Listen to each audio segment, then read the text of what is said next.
हाँ 4C से ऊपर गया, देखिए ये गया आपका, ये यहाँ आया 12D, ये जो यहाँ दिखाया गया ये सर्वो ओवरफ्लो पीसी दिखाई गई, ठीक है, जो आप डायग्राम से देख सकते हो। फिर ये वापस आया ये यहाँ, और यहाँ से ये R9 के द्वारा ये ग्राउंड हो गया।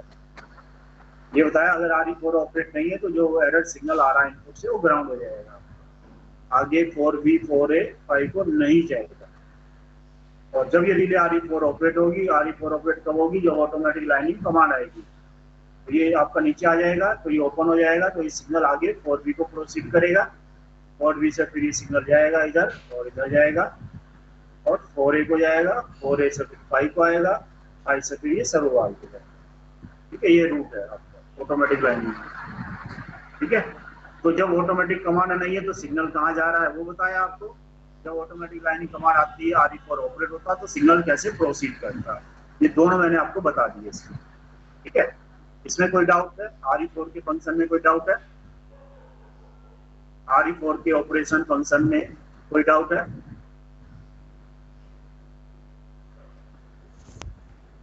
ठीक है, फिर आगे बढ़ते हैं। What is OP4B OP4A sir? हाँ, OP4B आपका ये इन्वर्टिंग एम्पलीफायर है, ये कुछ नहीं करेगा, केवल गेन 1 है इसका। और OP4 तो सर्वो एम्पलीफायर बताया ना आपको, ये पूरा सर्वो की करंट वोल्टेज को सेट कर रहा है, ये तो पहले बताया था ना आपको, P2 P1, ये एम्पलीफायर है, मतलब ये ड्राइवर है, ये सर्वो वाल्व को ऑपरेट कर रहा है, ठीक है।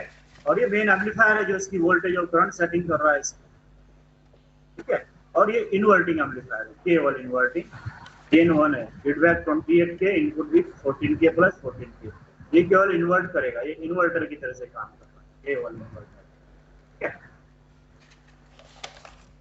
और कुछ, फिर आगे बढ़े। अब आइए स्विच S1 के बारे में बता दीजिएगा। इसके बारे में सर स्विच S1 सर।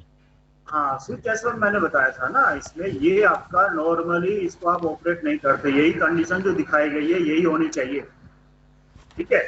तो जैसे आपको बताया था कि कई बार पीसीबी के अंदर इंटरनली ओपैम्प में किसी में डिसबैलेंस हो जाता है, तो वो चेक करने के लिए हम क्या करते हैं, इनपुट को हमको आइसोलेट करें कि कितने सारे इनपुट आ रहे हैं ना, है ना। तो अगर आप इसका आउटपुट 0 करना चाहते हैं तो आपको सारे इनपुट 0 इंश्योर करने पड़ेंगे, ठीक है। स्लू को आपने 0 कर दिया, वर्साइन को 0 कर दिया, लाइनिंग ट्रांजिस्टर को 0 कर दिया, मेजरिंग ट्रांजिस्टर को 0 कर दिया, ठीक है।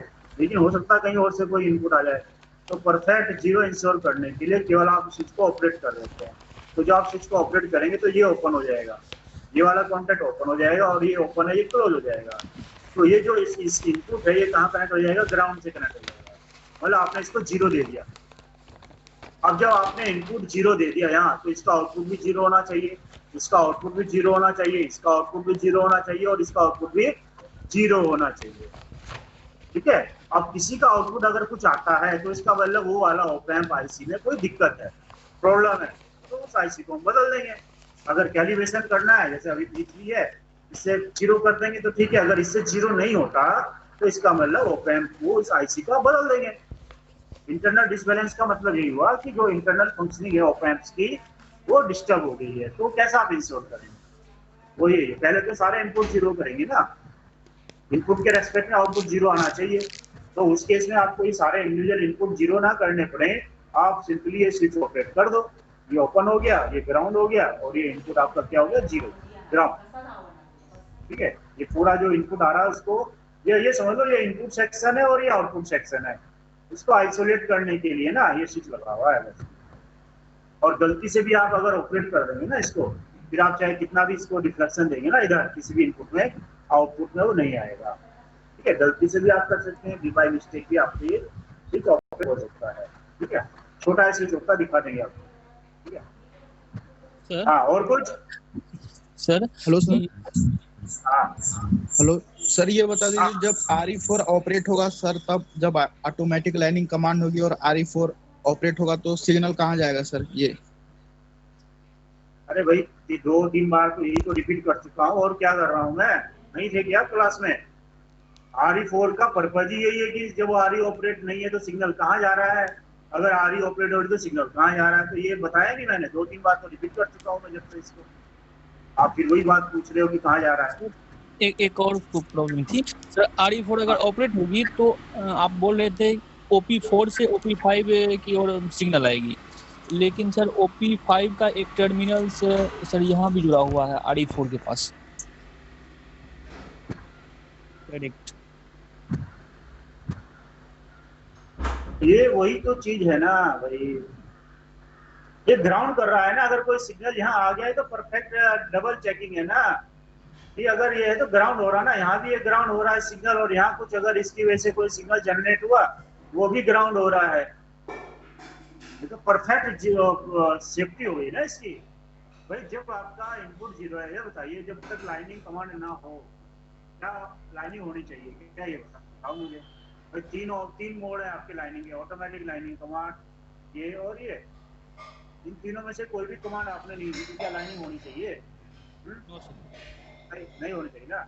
और अगर कोई यहाँ सपोज कोई डिसबैलेंस हो गया, अभी मैंने डिसबैलेंस की बात की, तो यहाँ डिसबैलेंस हो गया सपोज, तो यहाँ डिसबैलेंस हो गया, कोई फाल्स सिग्नल वोल्टेज जनरेट हो गया। अगर ये ग्राउंड यहाँ नहीं करेंगे तो ये तो ऑपरेट कर देगा ना इसको। बताओ ये माल फंक्शनिंग करने लगा, अभी आपने ऑटोमेटिक लाइनिंग कमांड नहीं दी, ये माल फंक्शनिंग करने लगा और इसने कोई फाल्स वोल्टेज जनरेट कर दिया, वो तो इसको ऑपरेट कर देगा या नहीं? Yes sir. उसके लिए ये आपका ये यहाँ कनेक्ट है, ठीक है।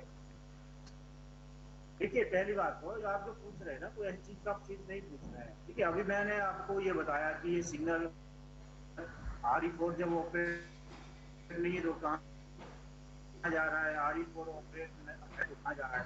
चलिए एक बार मैं बता देता हूँ। देखिए अभी आपकी RE4 ऑपरेट नहीं है, मतलब ऑटोमेटिक लाइनिंग कमांड नहीं है, तो सिग्नल कैसे जा रहा है एक बार फिर आप कर लीजिए, ठीक है। देखिए OP4C के बाद सिग्नल कहाँ प्रोसीड करेगा, ऊपर आएगा। ये ओवरस्लू किसी कहाँ से बैक होगा सिग्नल, यहाँ आएगा, इसके बाद ये यहाँ आएगा और यहाँ से ग्राउंड हो जाएगा, ठीक है। इतना समझ में आ गया कि जब ऑटोमेटिक कमांड नहीं है तो जो इसका आउटपुट होगा वो कहा जाता है ग्राउंड, ठीक है। अब ये एक कंडीशन। दूसरी कंडीशन मैंने ये बताई, जब RE4 ऑपरेट होगा, जब RE4 ऑपरेट हो जाएगी तो ये वाला जो कॉन्टैक्ट है यहाँ आ जाएगा, ये कॉन्टैक्ट ओपन हो जाएगा, ठीक है। तो जो सिग्नल ऐसे प्रोसीड कर रहा था ये यहाँ आएगा, ये आएगा। अब जो सिग्नल इधर जा रहा था ये इधर ना जा करके ये इधर जाएगा, ठीक है। इधर जा करके फिर ये इधर जाएगा, इधर जाएगा, ठीक है। और ऐसे यहाँ आएगा और यहाँ से ये, क्योंकि जब ये रिले ऑपरेट हो चुकी है तो ये वाला कॉन्टैक्ट भी क्या हो गया, ओपन हो चुका है, तो ये भी इधर नहीं जाएगा, ये भी पूरा का पूरा इधर जाएगा, ठीक है। और बताइए RE4 क्लियर हुआ या नहीं हुआ अभी? यस सर भैया क्लियर। ये इसी तरह समझा जाता है और कोई तरीका नहीं होता इसका, ठीक है। ऐसी ट्रेसिंग करनी पड़ती है सर 4D के बारे है। इसके बारे में 4D 4D कहाँ है? हाँ ये 4D जो है सब ट्रैक्टर है, ठीक है। बेसिकली 11 मीटर का डिफ्लेक्शन है, 11 मीटर का डिफ्लेक्शन है, ठीक है। तो ये देखिए इसका ये यहाँ से इसका ये आउटपुट जा रहा है और ये वाला जा रहा है, तो ये इस तरह का बैलेंस होता है ताकि ये आपका प्रॉपर डिफ्लेक्शन मिले। ये आपका डिसबैलेंस हो जाता है तो 11 मीटर का डिफ्लेक्शन एबनॉर्मल हो जाता है, ठीक है। तो उसका एक कैलिब्रेशन प्रोसीजर आपको लिखवाया हुआ है, ठीक है। मैंने बताया वो बहुत रेयर है, वो रेयर है, आपको नॉर्मली उसका एडजस्ट करने की जरूरत नहीं पड़ती। देखो 11 मीटर डिफ्लेक्शन कहीं है इसमें, 11 मीटर डिफ्लेक्शन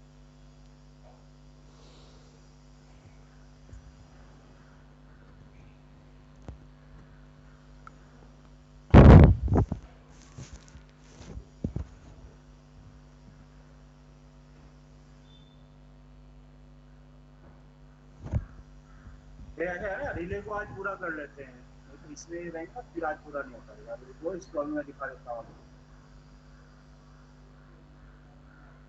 ये है देखिए 11 मीटर डिफ्लेक्शन,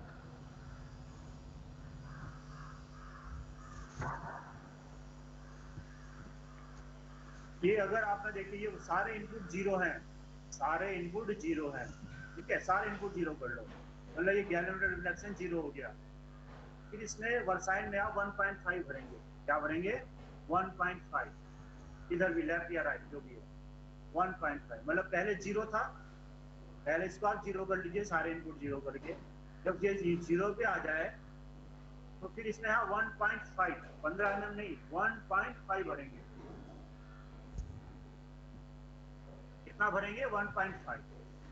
जब आप 1.5 भरते हैं तो ये जो डिफ्लेक्ट करना चाहिए लेफ्ट या राइट, ये कितना ही करना चाहिए, यहाँ से ये जो 11 मीटर है यहाँ तक आएगा केवल।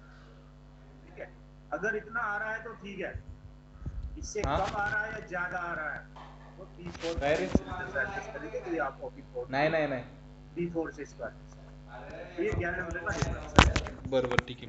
ये फैक्ट्री साइड पे करने की जरूरत नहीं होती।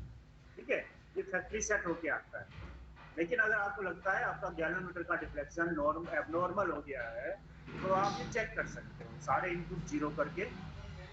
नहीं जीरो का पहले तो ये जीरो पे आ जाना चाहिए, फिर उसके बाद 1.5 भरेंगे आप। 1.5 या राइट भरा, अगर लेफ्ट भरा है तो अकॉर्डिंगली लेफ्ट या राइट इधर डिफ्लेक्ट करेगा, इधर आएगा या इधर आएगा, चाहे इधर आए चाहे इधर आए, ये 1.5 ही आना चाहिए। अगर नहीं आ रहा है तो P4 से बैलेंस करें, ये होता है। ठीक है, जल्दी से ये RE4, RE5, RE6 कर लेते हैं। तो जो RE5, RE6 है ये क्या है आपके? मैनुअल लाइनिंग लेफ्ट और मैनुअल लाइनिंग राइट है। RE5 क्या है? मैनुअल लाइनिंग लेफ्ट और मैनुअल लाइनिंग राइट।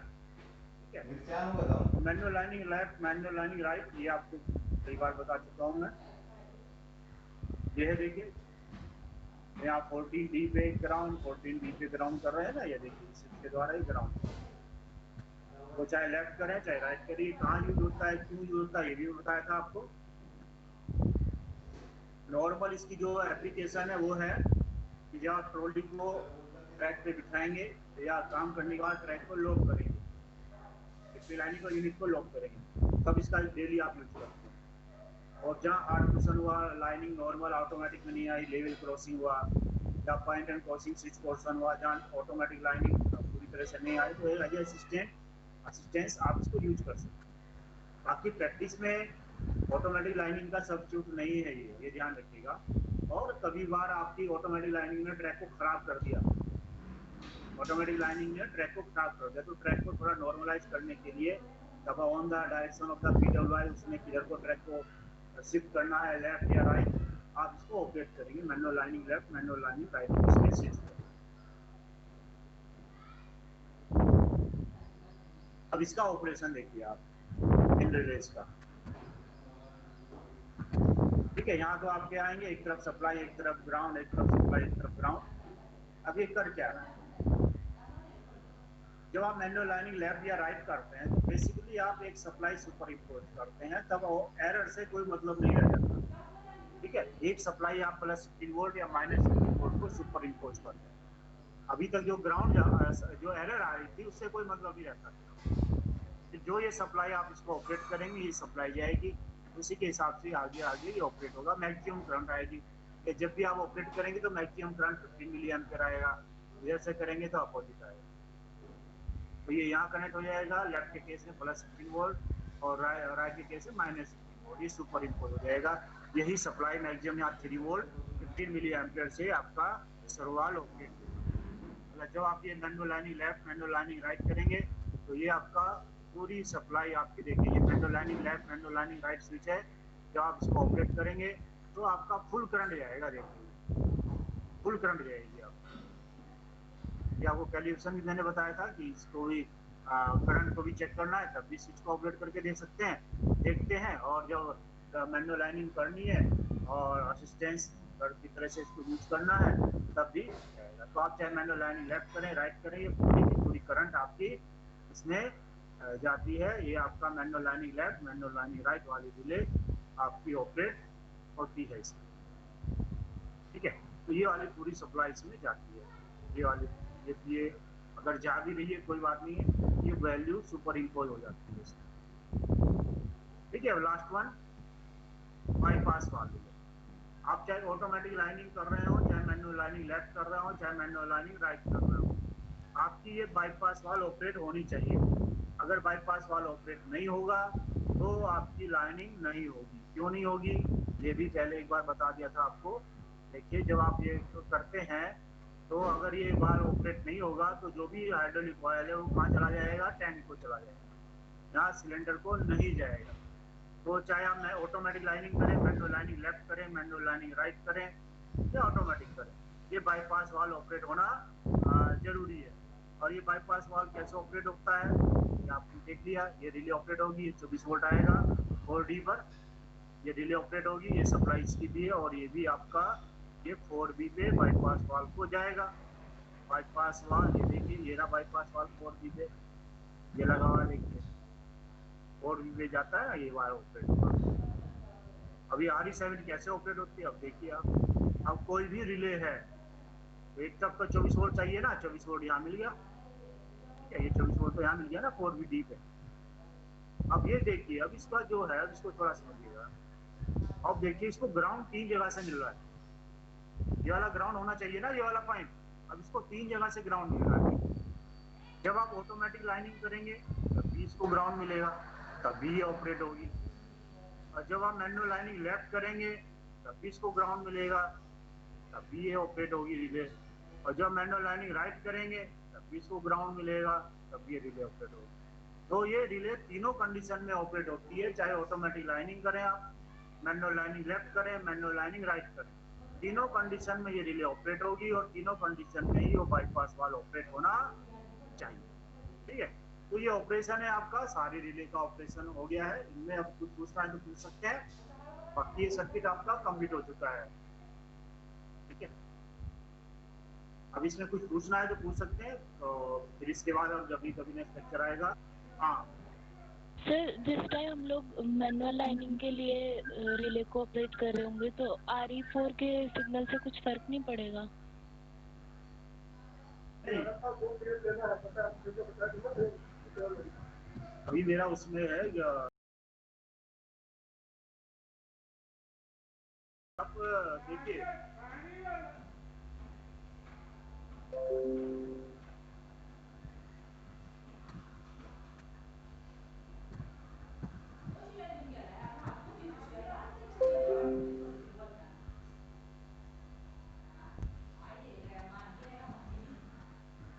अब जब देखिए आपकी ये सप्लाई यहाँ जो भी एरर होगी, अब जब आपने प्लस 16 वोल्ट अप्लाई कर दिया है ना, या अब ऐसा तो है नहीं कि ऑटोमेटिक में माइंड लेफ्ट मांग रहा है और आप इसको राइट करेंगे। आप असिस्टेंस कब देंगे बताइए मुझे, आप असिस्टेंस कब देंगे? अगर राइट साइड में आप लाइनिंग कर रहे थे, राइट साइड में पूरा नहीं हो पा रहा है तो राइट साइड ही तो मैनुअल लाइनिंग ऑपरेट करेंगे ना। ऐसा थोड़ा है कि एरर ऑटोमेटिक लाइनिंग में एरर लेफ्ट साइड में हो रही है और आप मैनुअल लाइनिंग राइट कर रहे हैं, ऐसा तो नहीं करेंगे ना। आप अगर ये नॉर्मल कोर्स में अगर काम कर रहे हैं, उसमें असिस्टेंस देना भी चाह रहे हैं, तो आप अगर ऑटोमेटिक में अगर लाइनिंग लेफ्ट में होने में दिक्कत आ रही है तो मैनुअल लाइनिंग लेफ्ट ही तो आप असिस्ट करेंगे ना। इस केस में मैनुअल राइट तो असिस्ट नहीं करेंगे ना। तो फिर उसी सेम क्वालिटी का ही सिग्नल जाएगा। और अब जब आपका ये सिग्नल चला गया है पूरा का पूरा, तो यही सुपर इम्पोज होगा। जो भी सुपर इम्पोज हो 3 वोल्ट 15 मिली एम्पियर तो मैक्सिमम है ना आपका, इससे ज्यादा सिग्नल आएगा ही नहीं, है ना। उसी से फिर ऑपरेट होगा, फुल स्केल रिफ्लेक्शन करंट होगी। आपने करंट तो लिमिट कर दिया है ना 15 मिली एम्पियर, जी सर। तो करंट जाएगा ही नहीं ना। तो जो मैनुअल लाइनिंग लेफ्ट या राइट असिस्ट करते हैं तो वो तो ऑटोमेटिक में भी तो राइट में रिक्वायर है तो राइट को असिस्ट करेंगे, लेफ्ट में रिक्वायर तो लेफ्ट को असिस्ट करेंगे, उल्टा तो ना करेंगे कि राइट ऑटोमेटिक में लेफ्ट मांग रहा है और राइट मैनुअल आप राइट कर दोगे, ऐसा तो ना करोगे आप। जिस साइड में ऑटोमेटिक में असिस्टेंस मांग रहा है मैनुअल लाइनिंग भी, तो आप उसी डायरेक्शन में ऑपरेट करोगे ना, अपोजिट नहीं करोगे कि वो एक दूसरे को काउंटर करेंगे, नो, ठीक है। ठीक है और सर। कुछ, और कुछ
इनपुट कंसीडर ही नहीं किया जा रहा है, तो कैसे पता चल रहा है कि कितना लाइनिंग करना है हमें?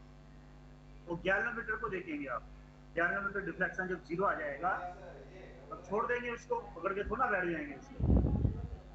अरे भैया आपका डिफ्लेक्शन हुआ, गैल्वेनोमीटर डिफ्लेक्शन हुआ, अब आपने मैनुअल लाइनिंग को ऑपरेट कर दिया, तो कब तक ऑपरेट करेंगे उसको? कहाँ देखेंगे आपकी 0 हुआ नहीं हुआ? कैसे पता लगेगा आपको कि 0 हुआ नहीं हुआ?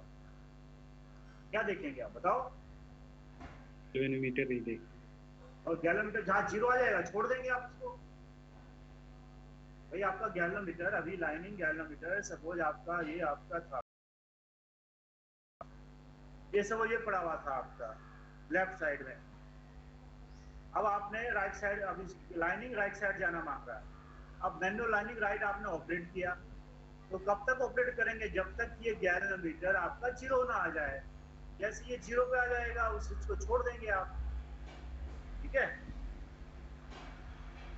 ठीक है सर। हाँ, मैनुअल लाइनिंग में ध्यान रखना है, गैल्वेनोमीटर को उपयोग करना है। हाँ, और कुछ? सर ये जो RE5 और RE6 को जो सप्लाई आ रही है, वो कैसे पता चल रहा है कि कहाँ से आ रही है? X3C X3B आप बता रहे हैं, तो कैसे इसमें पता चल रहा है?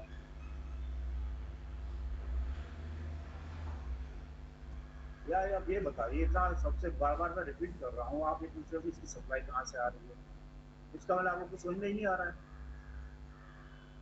और यह पहली बार तो बता रहा हूँ, ये मैनुअल लाइनिंग लेफ्ट राइट को मैं पता नहीं कितनी बार रिपीट कर चुका हूँ। बट सर यहाँ 14D लिखा हुआ है, वहाँ पे 24 या 26 लिखा हुआ है, X3C और X3B। इसमें बताइए, यही है ना 14D है, ये देखिए 14D है, 12B है, ये 14B है, 12Z है ना, ये चीज है ना आपके जनरल डायग्राम में सर, जहाँ पे X3C और X3B आप दिखा रहे हैं, वहाँ पे तो आप किस रिले के बारे में बात कर रहे हैं? RE6 के बारे में बात कर रहे हैं। यस ये सर। 14B है ना, देखिए 14B है, 12Z है, तो 12Z में 24 वोल्ट मिलना चाहिए और 14B पे ग्राउंड मिलना चाहिए, और ये आप देखेंगे, ये यहाँ देखेंगे आप